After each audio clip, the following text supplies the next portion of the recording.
Hello everyone, my name is Idris. I was the PM for the CUNYGPT project.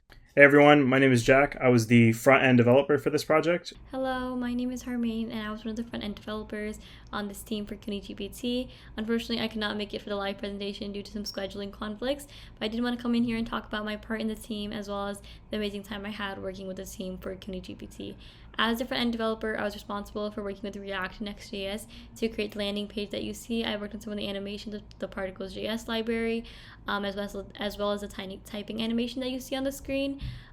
It was a really fun time working on CUNYGPT, and I hope you can all enjoy the video presentation that we created, and hopefully have a really fun time looking at CUNYGPT in on our project. Thank you so much. Hey everyone, I'm Mubarak and I worked on the back end. We'll be going over the mission and the idea behind CUNYGPT. The vast array of information can be overwhelming, and accessing the right help at the right time is often difficult. CUNYGPT is designed to help students have access to helpful resources at their fingertips. Say goodbye to looking for hyperlinks and endlessly searching on Google, and essentially scrolling on the internet looking for where and when to access CUNY resources. So that's where I'll come in to talk about how we built the project. So I'll start by talking about the front end. So the project started off as a Figma wireframe. After the team approved the idea and design we were going for, we decided to use React.js with the Next.js framework, coupled with a styling component library known as Chakra UI. Some features that we were able to build with these technologies were a parallax user interactive particle effect, an auto typing functionality, an image slider, and a dynamically generating team carousel. So now I'll showcase where our wireframe started at. You could see that we had a good idea of what features we wanted to implement, with a good trade-off between functionality and the scope of time we were given. Having a reusable component in the About page also saved me time to work on the bread and butter of the project, which is the chat functionality. So this was our MVP.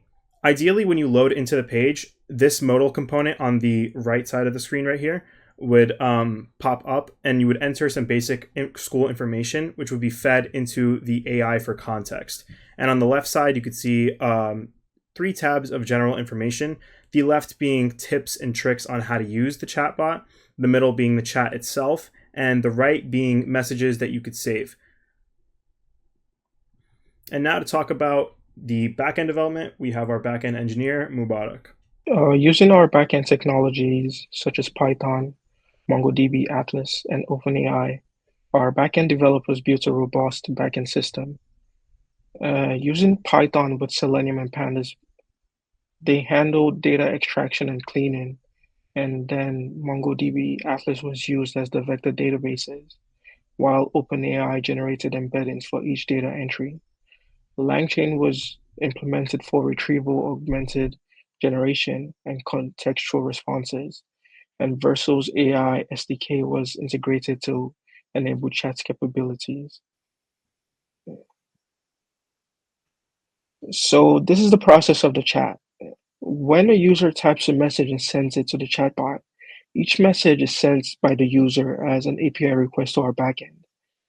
Then in the backend processes the message using chat history and context. It retrieves a response from the vector databases and sends back that response, having processed it through another AI model. It sends back the response to the user, and the user is able to read that response.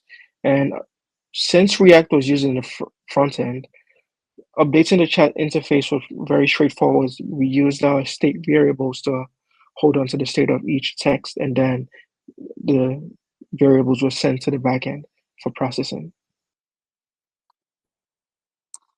Generating responses. The language model creates a final response based on the retrieved data and context, and then the response is sent back to the front end, and React updates the chat interface for the user. Now, it wouldn't be a hackathon project without challenges that we faced.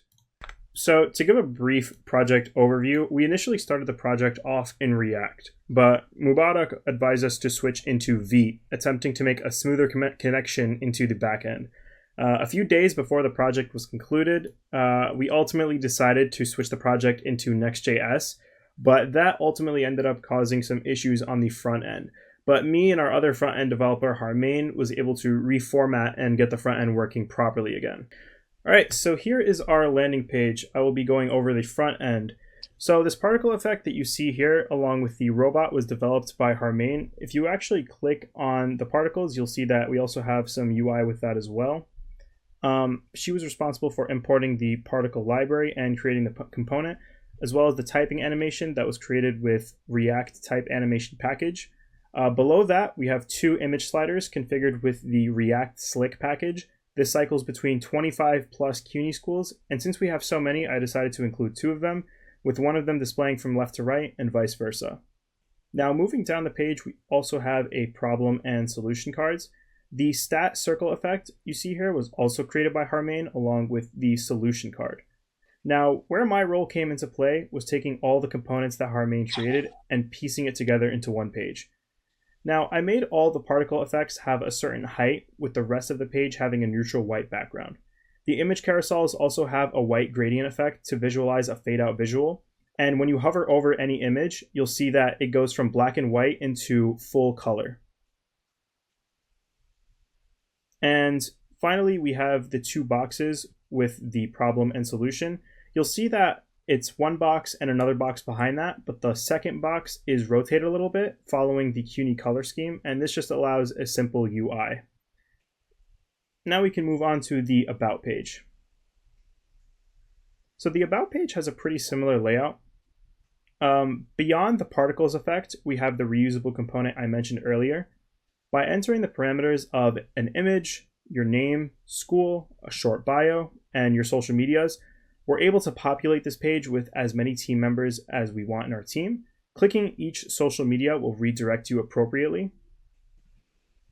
But for our Discord, we actually take advantage of a Chakra UI component called Toast, which on click will display a little pop-up, and I also gave this pop-up a copy-paste functionality.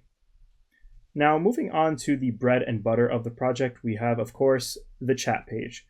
So like our wireframe suggests, we have a modal component, which allows you to enter in your school name, the year you're in, what your major is,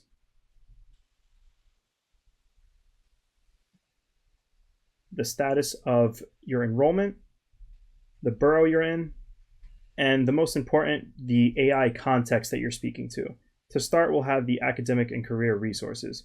Before I pass it over to Mubarak, I'm going to quickly talk about each tab. So the left tab is simply just tips and tricks for using the AI.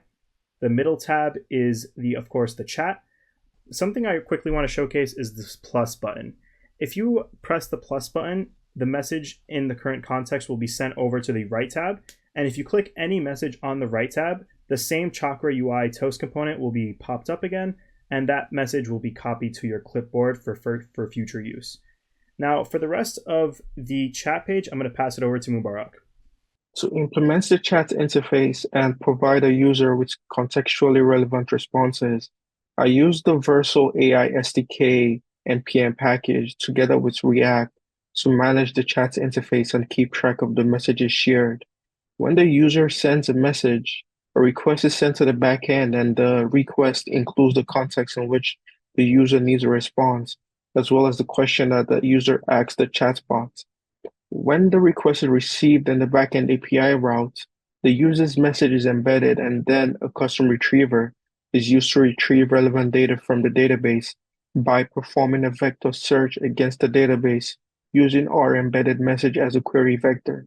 Then, after the query vector is matched with some relevant entries in our database, the matched entries are passed through OpenAI's GPT-4, which refines the data and responds to the request with the refined response.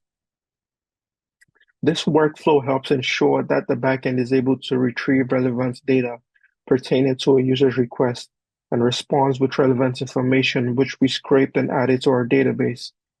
The workflow described is the retrieval augmented generation architecture, which is a way in which we can use additional databases or data storages to inform a large language model's responses.